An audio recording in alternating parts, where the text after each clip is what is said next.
Hi guys, welcome to my channel again. তাহলে চলে আসুন নতুন একটা ভিডিও নিয়ে। তো আজকের এই ভিডিওটাতে আমরা আলোচনা করব বিশেষ করে একটা বড়সড় একটা সুখবর, যে অঙ্গনওয়াড়ি এবং আশা কর্মীদেরকে নিয়ে যে বিশেষ করে যে বিষয়টা উঠে আসছে সেটা হচ্ছে যে বেতন তোমাদের ইনক্রিমেন্ট নিয়ে। ঠিক আছে, নতুন বেতন তোমাদের অ্যাপ্রক্সিমেটলি 12,441 টাকা, ধরে নিতে পারো যে 12,000 টাকার মতন হতে পারে।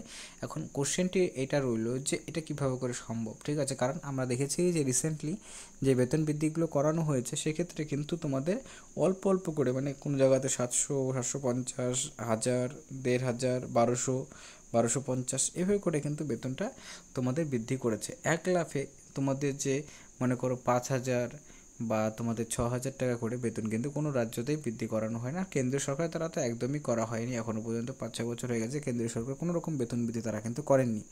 তো সেই ক্ষেত্রে এটা তোমাদের কবে থেকে লাগু হতে পারে, বা কেন্দ্রীয় সরকার আদৌ কি এখানে ইনক্রিমেন্ট করে 12,000 অ্যাটলিস্ট 12,500 টাকার মতন বেতন হতে চলেছে, এই বিষয়টা ডিটেলসে তোমাদের জানাটা দরকার যে কীভাবে সম্ভব এই প্রসেসটিতে।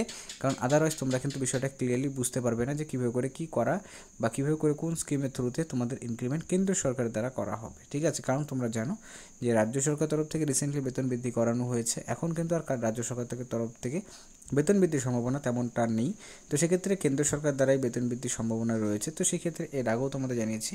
তো এটা কোন নিয়ম অনুযায়ী হতে চলেছে এবং এই বিষয়টা নিয়ে তোমাদের ভিডিওতে আলোচনা করব। তো অবশ্যই শেষ পর্যন্ত দেখবে। আর দেখার পর যদি তোমাদের ভিডিওটা ভালো লাগে লাইক করবে, নতুন থেকে চ্যানেলটিকে সাবস্ক্রাইব করে রাখবে এরকম ভিডিওগুলো সর্বপ্রথম পাওয়ার জন্য। তো চলো সময় নষ্ট না করে তোমাদের মেন বিষয়টা ভিডিওতে ডিটেলসে আলোচনা করা যাক।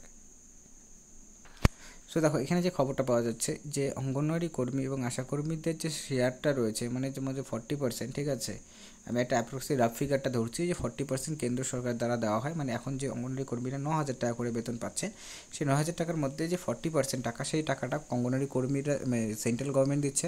এটা একটা আনুমানিকভাবে আমি বলছি, রেশিওটা কম বেশি হতে পারে, 60-40 হতে পারে, বা মনে করো 60% কেন্দ্র সরকারের হতে পারে, 40% রাজ্য সরকার হতে পারে, বা 40% কেন্দ্র সরকারের এবং 60% রাজ্য সরকারের হতে পারে। তো এটা একটা মোস্ট প্রবলি এরকমই হয়, 60-40 বা 55-45 রেশিওতেই কিন্তু অঙ্গনওয়াড়ি এবং আশাকর্মীদের অনারিয়াম কেন্দ্র এবং রাজ্য সরকার দ্বারা যুগ্মভাবে দেওয়া হয়ে থাকে। ঠিক আছে, তো সেই ক্ষেত্রে এখানে যেটা বলা হচ্ছে যে তোমাদের ইনক্রিমেন্টের কথাটা, এটা কিন্তু তোমাদের সরাসরি কেন্দ্রীয় সরকারের দ্বারা, কেন্দ্র সরকার যে বেতনটা দিচ্ছে সেই জায়গাতে কিন্তু অ্যাটলিস্ট 50% ইনক্রিমেন্ট হতে চলেছে, যেটা খবর পাওয়া যাচ্ছে। এবং এটা কিন্তু তোমাদের ইমপ্লিমেন্ট হওয়ার কথা জুলাই মাস থেকে। ঠিক আছে, এবং জুলাই মাস থেকেই এটা ইমপ্লিমেন্টেশনটা স্টার্ট হতে পারে, যেখানে প্রথম পর্যায়ের যে কাজগুলো রয়েছে, যেমন তোমাদের সেইগুলা তোমাদের এটা নিয়ে আলাদা করে সেপারেটলি সেই বাজেটটা পাস করা হবে, বা তারপর কিন্তু তোমাদের সেটা ট্রেজারি থেকে ছাড়বে, তারপর তোমরা পাবে।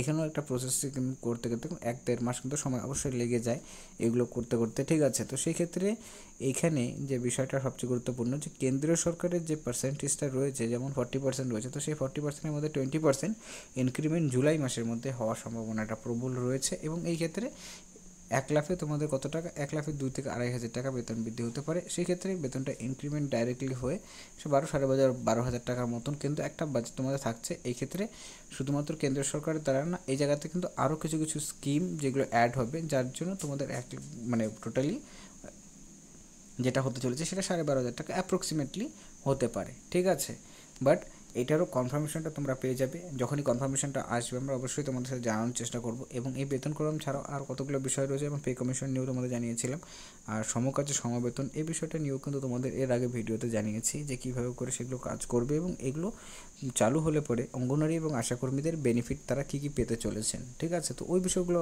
তোমরা চাইলে ভিডিওগুলো দেখতে পারো, কারণ খুব গুরুত্বপূর্ণ বিষয়গুলো যেগুলো তোমাদের অবশ্যই জেনে রাখা দরকার। তো যাই হোক, আজকে ভিডিওটিতে এতটুকুই ছিল। ভিডিওটি দেখার জন্য অসংখ্য ধন্যবাদ।